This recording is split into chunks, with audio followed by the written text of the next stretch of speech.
Y'all get ready, because we are going to be coming at you like a 4-year-old on a four-wheeler just going in circles. That's right, we're getting ready for another episode of the Trucker's Table. So y'all kick back, relax, and get ready to catch another great episode. Hope you don't get run over by somebody on a four-wheeler. So let's get this thing started.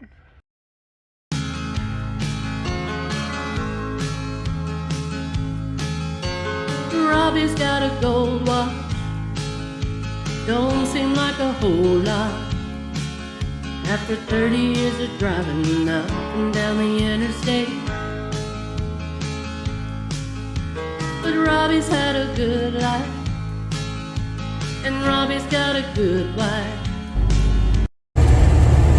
Oh man, what time is it? Oh, it's 12:03, it's noon already in Central Time Zone. Oh man, I got a late start this morning. I was being lazy. Now, I was working on editing my video, and I got caught up in it and completely lost track of time. The video I was editing, you should have already seen by now. And I was trying to find some more pictures of my buddy, Chocolate Myers. So, yeah. I got distracted doing that. And then when I finally get on the road, I drove, because we were staying at the TA back there in Troy, Illinois, and right there in the parking lot is a Dunkin' Donuts, man. Oh my God, Dunkin'. I was thinking apple fritters. Oh, let me get out of here before I go in there. So I got in the truck, took off. As soon as I started getting on the interstate, I thought, oh crap, I could have had avocado toast and bacon. Something healthy. And too late now, I'm already getting on the interstate. So yeah, we're drinking regular coffee that we made. And eating some Hanukkah sausages. And rolling through Illinois on I-55 northbound.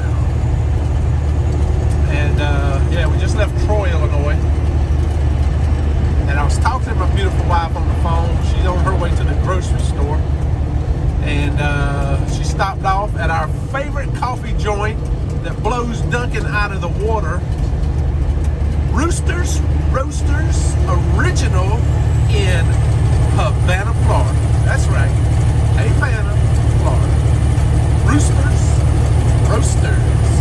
One block over off the main street when you're going through downtown Havana. When you come to the first red light, there coming into Havana, headed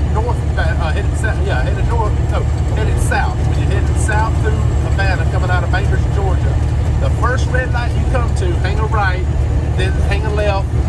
At the end of that block down there is Roosters Roasters. And if you are going northbound, coming out of Tallahassee, hang a left at the second red light, then another left, boom, at the end of the road, Roosters Roasters. They make the best cinnamon rolls. Oh, they melt in your mouth, and you can pick whatever flavor coffee you want, and she will grind it for you right there on the spot. Now, when I say pick the coffee you want, I mean she has it in bags, the beans on the shelf that have been freshly roasted right there in the store. Fresh roasted beans. So all you have to do is tell her how you want it ground. You want it finely ground, not so finely ground. You know, just depends on how you want it. She can even do French press. So yeah. That's the place to go, man. Roosters. And we go there as often as we can when I'm home and stuff. I love going there. Great coffee. Teresa loves their coffee because the acidity or whatever it is, acid or whatever it is in regular coffee doesn't give her heartburn as bad from Roosters as it does when you buy like Dunkin' or some of these other brands that you buy in the store. So that's why she likes it so good. I love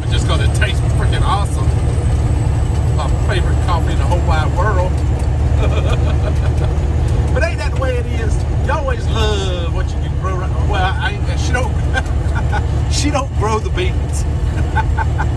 They import the beans, and she even has a lot of the sacks and stuff you can buy. I think you can buy the sacks that the beans come in if you want to have some sacks for something around the house. And if you got a little baby, you want to make some clothes, you know, you can cut them sacks up and make clothes out of them. Oh, that's a good one. We're living back in the Wild West days now, ain't we? Oh man, but yeah, that's Julie. Go in there and say, hey, Miss Julie, Robbie from the Trucker's Table told me to come in here and try some of your coffee. Yeah, but it's good coffee, and love supporting our local businesses there. You know, we found a new eating joint that we absolutely love. That's right there next to where I pick up some my what they call it, those nursery loads where I pick up the plants and stuff. But the name of it's a barbecue joint called the Chuck Wagon. Yeah, Chuck Wagon. And it's a little small joint, you know. They got outdoor seating with mosquito netting, you know, so you go inside like a screened-in porch kind of thing. You go in there and eat without getting eaten up by skeeters. And oh man, some of the best barbecue. Lord have mercy. Peach, cobbler, banana, pudding. Oh boy. I tell you, man, ain't nothing I love better than that, living in a small town. Back in the day when I was a little bitty boy, I lived in a little small town called Donaldsonville, Georgia. And it was the same way, man. They had an eating joint called the Green Top. The Green Top. Just go up to the Green Top. And they had great food there. And then on Friday nights, my grandpa and my mom would take me to Woody's Oyster Bar. Oh man, oh that was good eating. My grandmother would always get a big old hamburger, big as your head, and me and my granddaddy, we sit there and eat oysters till we pop, man. Mr. Woody, he'd be up there shucking them oysters, and we'd just be slopping them down. Them some good oysters, fresh from the Apalachicola Bay. Apalachicola, Florida. And man, I used to love them days, boy. I didn't realize how good I had it, man. But yeah, and then if we wanted barbecue, we just go a little bit outside of town, one town over, same county, just a different town. A little town called Iron City, Georgia. The kids that live in Iron City also went to the same high school I went to.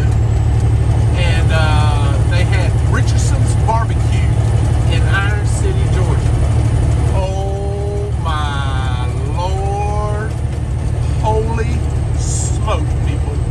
You would get within about a half mile of that place and you start smelling that barbecue. You're like, oh goodness. And then you pull up and that smell just punch you in the face, man. It was so dang good. Oh, it about knocked you out. Oh man, ribs. Oh man. Oh, that was some of the, to this day, that's the best barbecue I've ever ate. Oh, it was so freaking good. Richardson's Barbecue, Iron City, Georgia. A little bit hole in the wall building, you know. Just, you go in there, you be sitting elbow to elbow. Everybody be in there and be sitting at old picnic tables, kind of tables sitting in there, and they had regular round seats. And it was just something that they put together. It was a locally homegrown business, you know. And Mr. Richardson, man, he made the best barbecue. Lord have mercy. Pulled pork sandwich that'll knock you out, boy. Tater salad, coleslaw. Ooh. That was good eating. And yeah, so we had a lot of good little eating joints when I was growing up. We didn't have fast food joints when I was a little boy. Oh, I forgot. The Chef. Me and my granddaddy would go to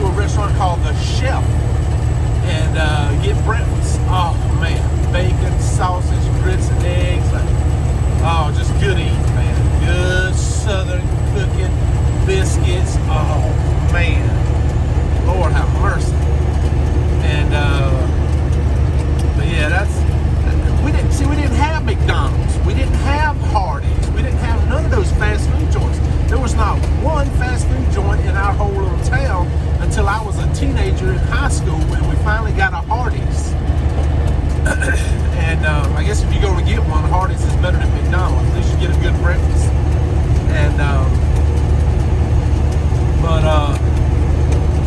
yeah, that was growing up in a small town, man. And yeah, I wouldn't trade it for nothing in the world. And that's not the place we live in now. They have a Burger King and a Subway and a Pizza Hut carryout. And I think, if I'm not mistaken, yeah, that's the only 3 fast food joints that we have in Havana. And I can honestly say I've been living there since 2015, so 7 years now, and I have not ate at one of those joints yet. Well, I take that back. I lied. I just told a lie. We have ordered Pizza Hut before, but we have never gone into Subway or Burger King. And I feel bad about the Pizza Hut thing. Now, Pizza Hut makes a pretty good product, but there's another pizza joint there. If you want pizza, go to Oscars. It's kind of across the street a little bit there from Roosters. And Oscars, man, the best pizza. Oh, my Lord. If my buddy Jason Perry is watching, tell him, Jason, tell him about that daggum. What was that sandwich we gave him? Was it a pini? No, what was the name of that sandwich?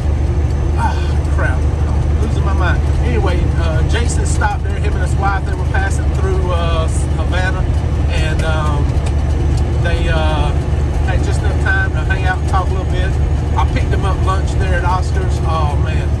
Jason was talking about that for 2 weeks after that. He said, man, that was good. And, yeah. But that's what I love about small towns, man. You get good homegrown food, good coffee, good people, and knock on wood, low crime. I couldn't imagine living in Chicago, New York, Los Angeles, San Francisco. I'd go back crap crazy, man. I would. I would lose my mind. I couldn't do it. I just could not live in a big city like that. You know, with rude people and the crime and everything else, you know. I just couldn't do it. I love where I live. People are great. Everything about it, I really do love where I live. I will say some of the disadvantages, because we live back in the woods. We don't have landline telephone.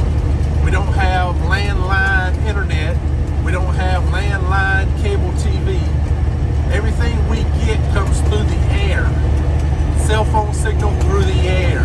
Internet signal through the air. Cable TV, direct TV through the air. Nothing comes in on a line to our house except electricity. And if I can get around that, I might do that someday. I wouldn't mind living off the grid. But when I get ready to do something around the house, I don't ask myself,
people to turn their thermostats down to 78 degrees out in California because of the power shortage. And there's this one community, I forgot where it was at, where they're somehow or another all their thermostats and everything is on a grid or something, and they turned them down, and the people that lived in the house or the apartment or whatever it was could not turn it back up or turn it to the temperature they wanted. They set it at a certain temperature, and that was it. You had to live with it. And I'm thinking, are we in China? Are we in Russia? I mean, come on, man. This is America. And you can't set your own thermostat at what you want? That's ridiculous. That's like they want these electric cars, right? Even the newer model gas-powered cars, they all have these computers in them where they can access your car's computer and shut that car down. Especially with these new ones they're coming out with the electric cars, they can go in and set a speed limit on your car for how fast you can drive it, how far you can drive it. I mean, I'm not going to do that. I'm just not. That's why I love this truck I have right here. There's no access in this truck with a computer. You have to manually plug into it to access it. You're not going to access it with internet. And I mean, maybe the Silverado we have, they can do that. I don't know. But it's just, the thought of that just drives me crazy, that people would give in to that and say, you know, okay, that's bull crap. It's bull crap. I mean, no. I can't do it, people. I just can't do it. I think I would have been much happier back in the day. My life expectancy wouldn't have been as long, but I feel like I would have enjoyed living out on the prairie. You know, or... Lane closure ahead in a quarter mile. You're still on the fastest route. It just seems like freedom is getting gobbled up, you know. Give it back to the people. Give us the right to choose and decide how we want to live, man. Good Lord. Gotta wear a seatbelt. Why? Me wearing a seatbelt, not wearing a seatbelt doesn't affect anybody but me. Come on, man. What the hell? Oh, look like we're stopping. Be prepared to merge. Yeah, they should have put that sign about 2 miles back. Okay, I'm sorry. I got off on a rant. Oh, look, Nancy's Chicago Pizza. Huh. Now, I do love some Chicago pizza. That deep dish Chicago pizza. Oh, man, that stuff's good. I've gotten some authentic Chicago deep dish before, downtown Chicago. I had to spend the night there outside, not too far from downtown, and took an Uber and went and picked it up myself. Didn't do no delivery crap. I wanted to go see it being made. It was awesome. I'll give them credit for that. You can make some pizza now, Chicago. But anyway, we're gonna try to get on through all this. I think it's road construction, because you see all the orange signs on the road and everything. And what happens is they should put these signs further back, and they should have police, you know, and have just on those digital boards, just say you will be ticketed if you're not merged within the next mile. So you got a mile to slow down and work your way in, you know, and get in one lane, you know. That's what they need to start doing. That'll solve the traffic jams like this right here. If you get people where they start merging sooner, then we wouldn't have this kind of a traffic jam. But that's all it is people's waiting to the last minute to merge, and that causes backups. So anyway, we'll talk to y'all some more in a little bit. I done been rambling for 20 dang minutes, man. That's a whole video right there. Dang gum. Oh. All right, we'll talk to y'all later. Ooh, all right.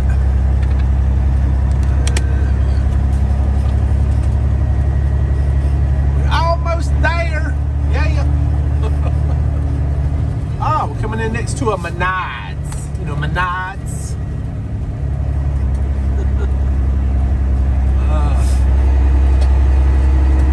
Yeah, over here is Menards. Back over here. Right there. Turn in right there and go to Menards.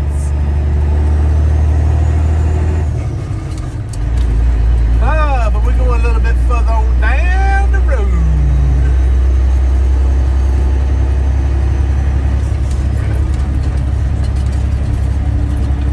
I actually saw this place as I was coming in off the highway out there. See the highway over on the right side of the other side of that grass over there? I came in from that direction back there, and as soon as I made that little come around right there, I saw the building. This one right over here on this side, on my left side. And I was like, sweet, no gate. That means I can pull on in and park. Yeah, it looks like it's right here. Let's see what the sign says. My guess is no overnight parking. Oh, okay. All shipping and receiving in the rear. Sweet. I saw the parking lot over here on the right on Google Maps, and I was like, nah, I'm not gonna park over there. Over here, I don't want to park over there because that might be where employees are parking. Please use door number 1 for small packages. All right, so I figure what we'll do is we'll pull up over here, and there's receiving right there. So I figure I could park over here, but something tells me from looking at Google Maps that's gonna be where they back in. So I don't know. I'm thinking about just parking here along the grass, and then I can back in the morning where they want me to back in at. That'll work, won't it?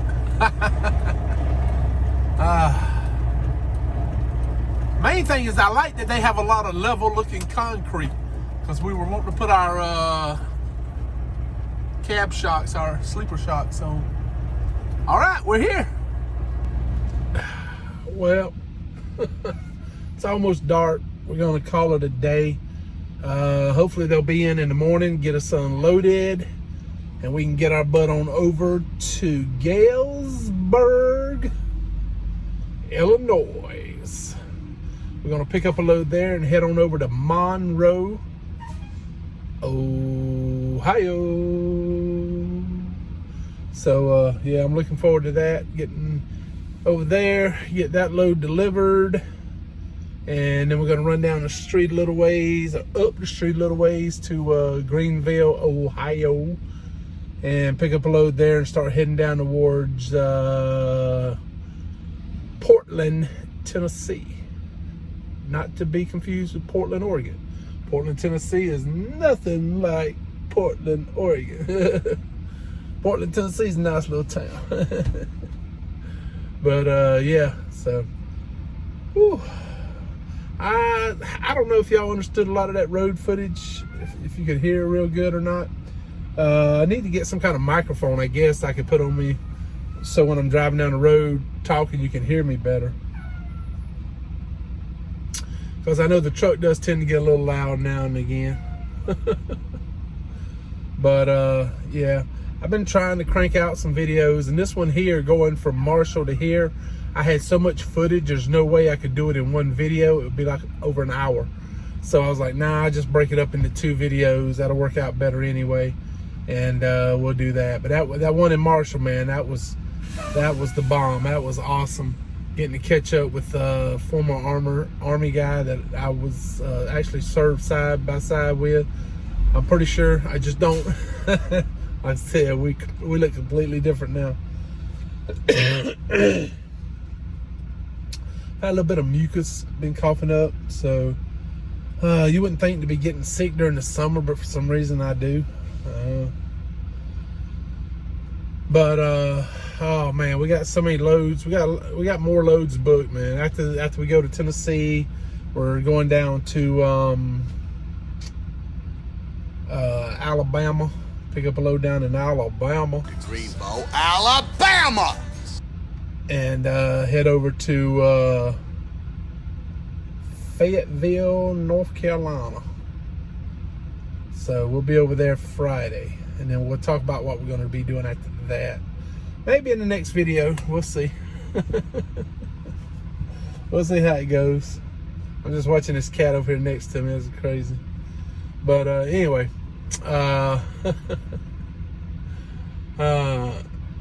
Thank you guys so much. I appreciate y'all watching the videos. I know I kind of get the feeling, I hope I'm wrong, but I kind of get the feeling sometimes, especially the last 3 weeks, a month or so, whatever, that I just been putting out a lot of content, but not really anything of any substance. So I hate to put out videos that don't have any kind of meaning or that are good videos and not just rehash of the same stuff over and over and over. I don't want to be like that. You know, I want to put out videos as often as I can. You know, that's another thing I hadn't talked about, but I'm probably going to talk about it here pretty soon, because we're getting very, very, very close to reaching the 500 number. 500 videos. That's a lot of videos, man. Think about it. I started the YouTube channel in December, or either just say January of I think it was, on the official start date it shows December, but I don't think I uploaded the first video until January maybe. So if you start January 2019, 2020, 2021, 2022, so it's a little over 3 years, 3.5 years or so, and I've put out over 500 videos, which is not bad. There's 50 weeks in a year, so 150 weeks or more, 500 videos. Wow, that's over 3 a week average. You know, that's a lot of videos. So so anyway, we're gonna talk more about it as we get to the 500 mark, and we may do a big recap video of the 500 videos, you know, maybe look back at some of that. But I think 19 of those videos are the series I did called My Trucking Life, Truth, Trucking, and Tribulation.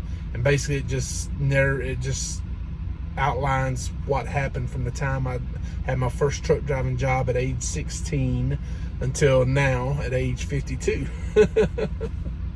So if you want to check those out, all you have to do is go to my YouTube page and thing where it says playlist. It'll have like about, and it'll say playlist. It'll have channel, different things.